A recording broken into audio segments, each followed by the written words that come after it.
Naubusan ka rin ba ng lot dito sa Pramana Residential Park? Good thing dahil today ang i-featured natin is dalawang lot na available right now, isang reopen lot na may 167 square meter, minimum cut, bibihira yung ganito, at isa pang resale lot na may 152 square meter corner lot.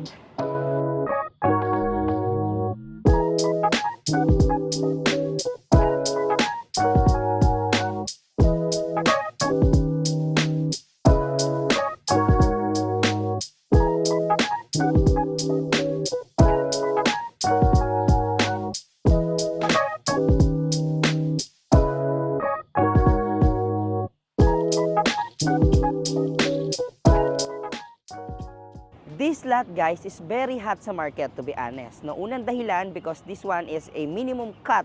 No, bibihira na lang yung ganitong cut dito sa Pramana because Pramana is the first residential project dito ni Greenfield sa